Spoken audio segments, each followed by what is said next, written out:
बताते चलें कि मुस्लिम लीग नून के बड़ों की कल लंदन में अहम बैठक लगेगी। साबिक वजीर आजम और मुस्लिम लीग नून के सदर मियां मोहम्मद शहबाज शरीफ दोबारा लंदन रवाना हो गए हैं, जबकि कायद नवाज शरीफ की वापसी भी 21 अक्टूबर को बताई जा रही है। तो हम बात करेंगे अपने तजियाकार से। हमारे साथ अनवर खुर्शीद मौजूद हैं। अनवर खुर्शीद, क्या लग रहा है आपको कि उनकी वापसी हो सकती है? लंदन में कौन सी खिचड़ी पकने जा रही है? जी बिल्कुल बिल्कुल मुस्लिम लीग नून के सारे बड़े जो है ना सर जोड़ के बैठे हुए हैं लंदन में। एक तो इस की वजह से हमें तमाम पाकिस्तानी नेशन को पाकिस्तानी कौम को शर्म आनी चाहिए, हमें शर्म आनी चाहिए, हम वोटर्स को शर्म आनी चाहिए कि हमारी किस्मत के फैसले हमारे मुल्क में नहीं हो रहे, वो दूसरे मुल्क में हो रहे हैं। बेशक हमारे अपने ही मुल्क के लोग वहाँ बैठ के कर रहे हैं। ये भी हमारे लिए शर्म का मुकाम है, ना सिर्फ हमारे लिए शर्म का मुकाम है, ये उनके लिए भी कि जो मिल के बैठ के वहाँ पे फैसले करते हैं, पाकिस्तान की अवाम की तकदीर का फैसला करते हैं और पाकिस्तान के अवाम के मुस्तकबिल का फैसला जाके दूसरे उन गैर मुल्कों में करते हैं जो हमारे ऊपर पहले 90 साल और 90 साल से भी तकरीबन ज्यादा हमारे ऊपर हुक्मरानी करके जा चुके हैं और हमारे अपनों के हवाले करके हमारा मुल्क आज से 75 साल पहले हमें दे दिया है। और फिर भी हमें भी शर्म आनी चाहिए और हम तमाम वोटरों को भी शर्म आनी चाहिए, वो किसी भी पार्टी से उनका तल्लुक हो कि इनके बड़े भाई जाकर क्यों फैसले करते हैं पाकिस्तान की अवाम की तकदीर का। तो एक तो ये बात होगी। दूसरी बात कि वो जो फैसले अभी वहां पे हो रहे हैं वो उस बात पे हो रहे हैं कि जब मरियम सफदर अवान जो इधर कराची जब पाकिस्तान में थी जब, तो उनका यही कहना था कि मेरे अबू उस वक्त तक वापस नहीं आएंगे जब तक कि उनको यहाँ से गारंटी नहीं मिलेगी, उनकी हर किस्म के केसेस माफ नहीं होंगे, उस वक्त तक गारंटी नहीं मिलेगी तो हम वापस नहीं आएंगे। तो लिहाजा ये बड़ी खामोशी चल रही थी। अब क्योंकि सुप्रीम कोर्ट में तब्दीली आई है, हमारे नए चीफ जस्टिस साहब आए, उन्होंने आते ही बहुत अच्छे इकदाम किए हैं। उन्होंने कहा कि हर चीज मेरिट पे होगी और हर जो फैसला है वो जो होगा तो वो कानूनियत किस्म के जो इंसाफ नहीं मिलता था लोगों को, उसके ऊपर भी उन्होंने बड़ी अच्छी बात की कि मिलेगा।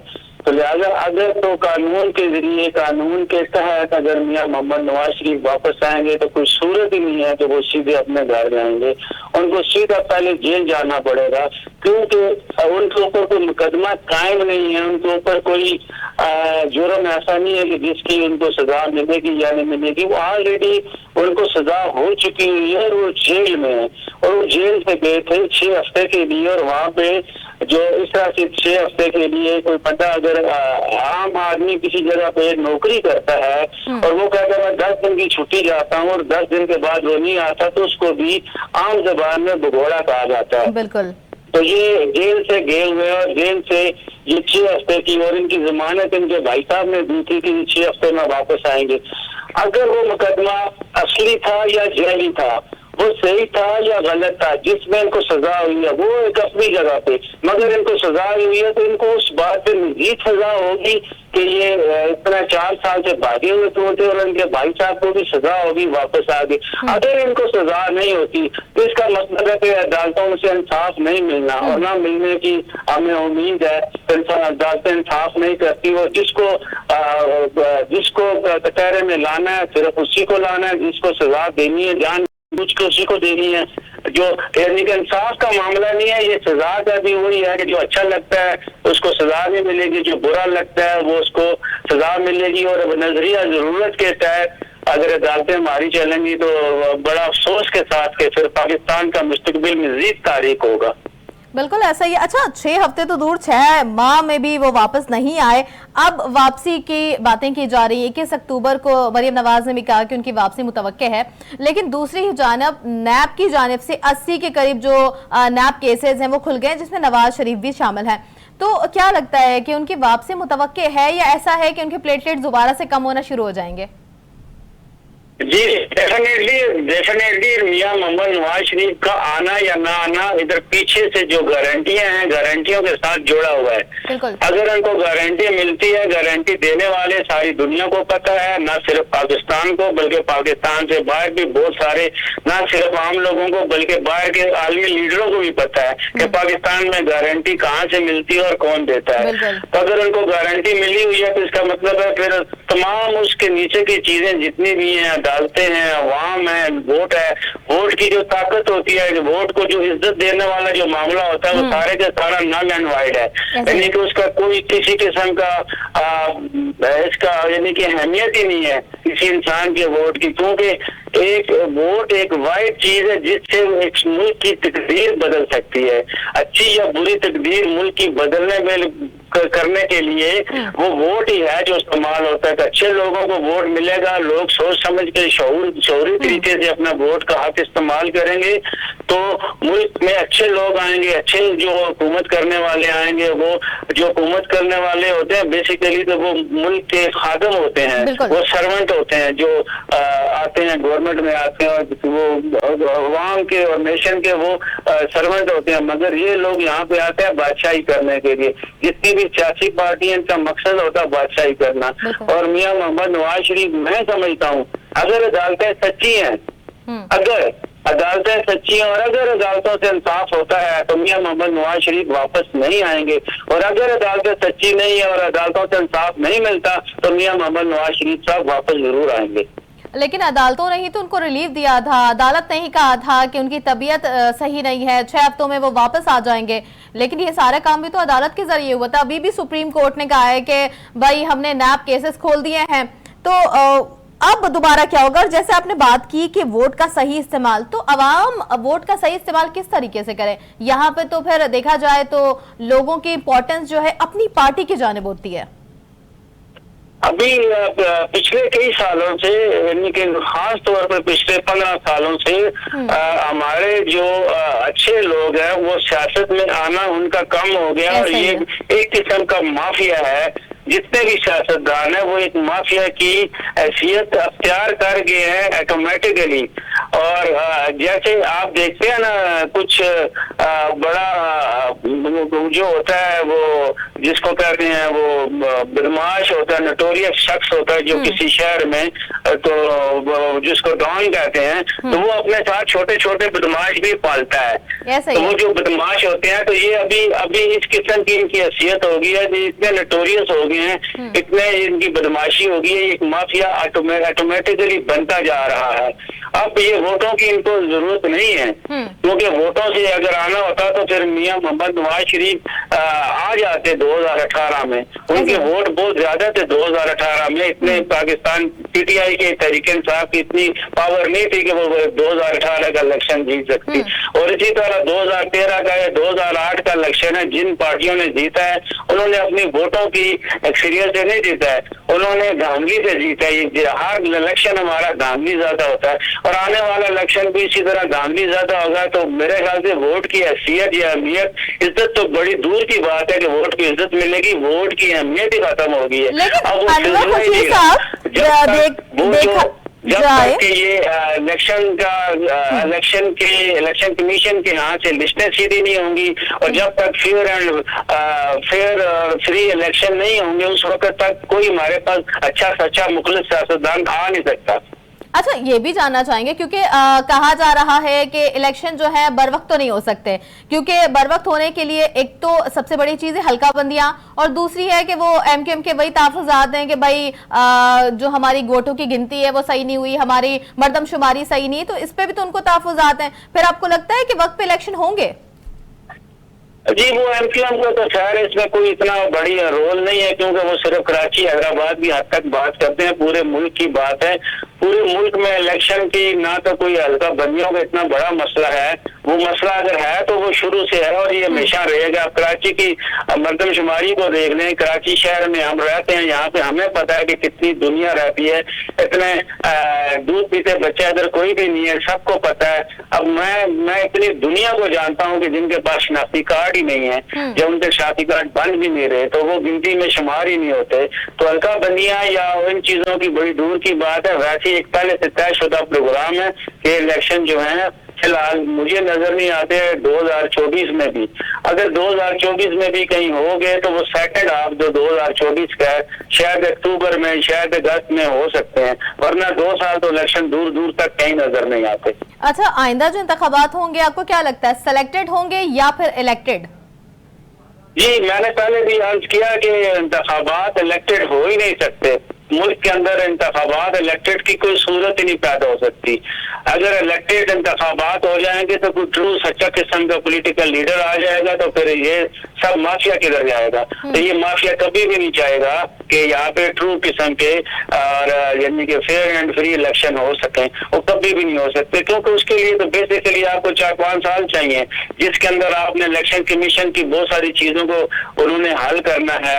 आपके पास टीमें ऐसी हैं, आपके पास लोग ऐसे, आपके पास क्या कुछ नहीं होता। फिर उसके बाद आपके पोलिंग स्टेशनों के ऊपर जो गड़बड़ होती है, फिर आरटीएस का सिस्टम उसके बाद आता है। आरटीएस हो भी जाए उसके बाद भी इलेक्शन का रिजल्ट आना और कहाँ पे यानी कि कोई मेरे ख्याल से 100 किस्म की गांधियों के तरीके हैं तो वो किए जाते हैं। तो वो कोई मैं नहीं समझता कि कभी भी यहाँ पे पाकिस्तान में आना कोई जब तक कोई अच्छा बड़ा इनकलाबी कदम नहीं उठाया जाता इलेक्शन कमीशन के पास, उस वक्त तक फ्री एंड फेयर इलेक्शन होना मुमकिन नहीं है। धांधली के बगैर कोई इलेक्शन होगी नहीं, बिल्कुल सही कहा आपने। अच्छा, वापस आ जाता अपने ही असल मुद्दे पे। मरियम नवाज साहिबा ने कहा कि नवाज शरीफ दौर में बड़ी तरक्की हुई, पेट्रोल की कीमत कम थी। इस दौर में जो है, जो दौर चल रहा है जिसमें जो उन्होंने बात की कि साबिक जो हमारे वजीर आजम थे उन्होंने भी बड़ी महंगाई कर दी, अब अगर नवाज शरीफ आते हैं तो मुल्क में इस्तेहकाम आएगा। इस बात से आप किस हद तक मुस्तफीद हैं? जी, नवाज शरीफ साहब के आने से या ना आने से इससे कोई फर्क नहीं पड़ेगा। जो हमारे ऊपर मसले बेसिकली पेट्रोल और डॉलर के हमारे ऊपर चढ़ गए हैं, ये कोई वापस आने वाली चीज नहीं है। ये अब आप ऐसे ही है जैसे एक बालिग मर्द की गाड़ी होती है, आप इसको जितना मर्जी शेव करते रहें बाल आते रहेंगे। इसी तरह आप जितना मर्जी इसको सीधा करने की कोशिश करें वो नहीं होगा। इसके लिए एक बुनियादी तौर पर माशी टीम चाहिए इस्तेकाम के लिए। वो माशी टीम नून लीग की हुकूमत में भी बन सकती है अच्छी वाली, वो पीटीआई की हुकूमत में भी बन सकती है और पाकिस्तान पीपल्स पार्टी की हुकूमत में भी बन सकती है। और तो और वो अभी केयर टेकर अगर चाहें तो ये भी अच्छी माशी पॉलिसी बनाने वाली एक टीम को सीधा करके इस चीज को अपनी जगह पे इस्तेकाम पे लाया जा सकता है। ये क्या बात हुई कि जब तक मैं जीतूंगा नहीं तो इलेक्शन तो आपको बिरयानी नहीं मिलेगी। लोगों ने खाना तो खाना है, तो खाना तो उसको आप पहले भी खिलाएं और बाद में भी खिलाएं। तो मैं आऊंगा तो ये करूंगा, अभी भी ये कर सकते थे। अगर मियां मोहम्मद नवाज शरीफ के ऊपर तकिया करके कोई भी शख्स, दुनिया का कोई भी शख्स अगर बैठा हुआ है कि उनके आने से माशी इस्तेकाम आएगा, तो फिर इसका मतलब है कि मियां मोहम्मद शहबाज शरीफ पाकिस्तान मुस्लिम लीग नून पहले नालायक थी और 16 महीने उन्होंने कुछ ना कर सका। जितनी तबाही इस पूरे मुल्क की 75-76 सालों में इन 16 माह में हुई है, इससे पहले कभी भी नहीं हुई। ना ही इतनी तबाही मियां मोहम्मद नवाज शरीफ के 3 दौर में हुई है, ना ही ये तबाही बेनजीर भुट्टो के 2 दौर में हुई है, ना ही इसे ऐसी तबाही किसी भी डिक्टेटर्स की हुकूमत के दौरान हुई है। जितनी तबाही इस पाकिस्तान की 16 महीने में हुई है, कोई भी बंदा रिकॉर्ड उठा के देख ले, सबसे ज्यादा तबाही इन 16 महीने में हुई है। 16 महीने की पीडीआई की हुकूमत को अगर आजमा लिया है, दोबारा आजमाना ऐसी है कि थूक के चाटने वाली बात है। बिल्कुल ऐसे ही। अच्छा, 80 के करीब केसेस जो है नाब की तरफ से खुल गए और नवाज शरीफ, आसिफ जरदारी और यूसुफ रजा गिलानी के खिलाफ जो है वो तोशा खाना केस के हवाले से केस खुले। तो इससे पहले भी साबिक जो हमारे वजीर आजम थे, चेयरमैन पीटीआई, उनके भी तोशा खाना के केसेस थे, इनके भी अगर वापस ही आते हैं, तोशा खाना का केस खुलता है तो फिर क्या लगता है? जी, तोशा खाना कोई इतना बड़ा केस नहीं है। तोशा खाना तो वैसे ही एक मुद्दा बना के पीटीआई के चेयरमैन के ऊपर रखने वाली बात थी। तोशा खाना को इतना बड़ा, उसमें कोई मसला नहीं है। उसको साबित करना उन चीजों को बड़ा मुश्किल काम है। और नैब का जो पिछला जितना भी दौर गुजरा है वो सबसे ज्यादा उसकी इफेक्टिव जो कि बिजनेसमैन ही रहे हैं और पॉलिटिकल लीडर तो उसके इफेक्टिव भी नहीं। तो पॉलिटिकल लीडर बीमार हो जाते हैं, अस्पतालों में पड़े रहते हैं, नैब वहीं जाकर उनसे इन्वेस्टिगेशन करती है और उसके बाद वो अपने अपने घरों में रहते हैं। कोई नैब पे इतना बड़ा मसला नहीं रहा। नैब ने सिर्फ दबाव पे रखना है पॉलिटिकल लीडर्स को कि केस खुलेगा जी, चलो जी, भागो जी, दौड़ो जी। इनका कोई पिछले जितने भी दिन थे, जितना भी अरसा गुजरा, नैब की तरफ से कोई खातर हुआ, कोई कामयाब पॉलिटिकल लीडरों पे, बड़े पॉलिटिकल लीडरों के ऊपर नहीं देखा। और वैसे रोजाना एक तो मीडिया में हलचल मची रहती है, दूसरा बस और वकीलों का और जजों का जो है वो काम लगा रहता है। और इसके अलावा नैब ने कुछ इतना खास पिछला कुछ भी नहीं गया, तो आगे नैब ने क्या करना है। और दूसरी बात यह है कि प्ली बारगेनिंग का कानून जो खत्म अगर हो गया है तो ये तो बड़ी अच्छी बात है, पक्का इसको खत्म होना चाहिए। ये क्या कि 10 अरब रुपए की करप्शन करके 1 अरब रुपया हुकूमत को वापस करके 9 अरब लेके मजे कर रही, ये बहुत अच्छा है कि कदम है कि प्ली बारगेनिंग को खत्म होना चाहिए। बिल्कुल ऐसी। अच्छा, आखिर में ये जानना चाहेंगे, इजलास का सबसे मेन एजेंडा जो है ये है कि वो नवाज शरीफ की वापसी हो जाए। शहबाज शरीफ गए हैं वहां पर, तो वो क्या किरदार अदा करेंगे? ये शहबाज शरीफ तो वही अपना लेके गए होंगे कि गारंटी लेके गए होंगे, और गारंटी जब तक उनको नहीं दी जाएगी वहां पे, तो गारंटी उनको मिल गई होगी, तो इसलिए वो वापस आ रहे हैं। जब वो आएंगे तो ऑटोमेटिकली उनके ऊपर ये केसेस खत्म करेंगी अदालतें, क्योंकि अपने तौर पे खुद से उन्होंने काम नहीं करना, उनको जैसे डिक्टेट किया जाएगा वैसे ही होगा। और बस वही गारंटी दे के गए, वापस आएंगे आपके सामने है, दुनिया के सामने। अगर मैंने जो पहले बात कर दी है, अगर तो समझते हैं कि अदालतों ने पहले से उनको तय किया हुआ है, वो आएंगे तो उनकी सजा माफ कर देंगे, तो उनको चाय पिलाएंगे, तो इसका मतलब है कि सब कुछ पहले से प्लान शुदा है। और इस मुल्क की तकदीर जो है प्लान शुदा दूसरों के हाथों में, या तो वो जो है इंग्लैंड में जो बरतानिया है उनके हाथ में पाकिस्तान की तकदीर, या यूएसए के हाथ में, क्योंकि यूएसए में बैठते ये लोग यूएसए में बैठते, वो जरा दूर है ना, दूरी की वजह से जरा वहाँ पे जमहूरियत भी है, इसलिए वहाँ बैठते नहीं है, बैठते ये लंदन में, क्योंकि जमहूरियत भी कमजोर है जरा। लंदन की अपना यूके की जमहूरियत इतनी स्ट्रांग नहीं है, और बस मजे लेने के लिए वहाँ बैठ जाते हैं। और जब इनको मिलेगा आएंगे। और अगर फर्ज करो, अगली बात मेरी के फर्ज करो ये 31 अक्टूबर को आ जाते हैं और 2-4 महीने बाद इलेक्शन भी हो जाते हैं, 5 साल हुकूमत करके मैं आपको लिख के देता हूँ, पूरी पाकिस्तान सुन रहा है कि 5 साल बाद यही वाले जो हुक्मरान हमारे ऊपर हुकूमत करके फिर जाके बाहर के मुल्क में बैठ जाएंगे, क्योंकि ये इम्पोर्ट होंगे, तो इम्पोर्ट होने के बाद इन्होंने वापसी अपने मुल्क ही जाना है, ये पाकिस्तानी नहीं है। बहुत शुक्रिया। अनवर खुर्शीद हमारे साथ मौजूद थे। मुस्लिम लीग नून के बड़ों की कल लंदन में अहम बैठक है। साबिक वजीर आजम मुस्लिम लीग के सदर मियां शहबाज शरीफ भी वहां पर पहुंच गए, जबकि मरियम नवाज भी कह रही हैं कि नवाज शरीफ ने वापस आना 21 अक्टूबर को। दूसरी जानिब नैब ने तोशाखाना केस भी खोल दिया इनके खिलाफ। तो अब देखना यह है कि मियां नवाज शरीफ वापस आते हैं या नहीं आते, और वो आते हैं तो उनके केसेस का क्या होता है, क्योंकि ये अदालती निजाम पर एक बहुत बड़ा सवाल है। अगर उनके केसेस को माफ कर दिया जाता है और उन्हें इलेक्शन में हिस्सा लेने की इजाजत दी जाती है, तो अदालती निजाम पर एक सवाल है कि क्या कर रहे हैं ये लोग। वैसे ही कहते हैं कि पाकिस्तान में अदालतें जो हैं वो गैर जानिबदार हैं। कहा जाता है कि सेलेक्टेड हुकूमत आती है, और सेलेक्टेड हुकूमत जो है आती है वो वही काम कर रही होती, वो काम कुछ और कर रही होती, डोर किसी और के हाथ में होता। लेकिन देखते हैं कि आगे क्या होता है। फिल वक्त दीजिए हमें इजाजत। अल्लाह हाफिज।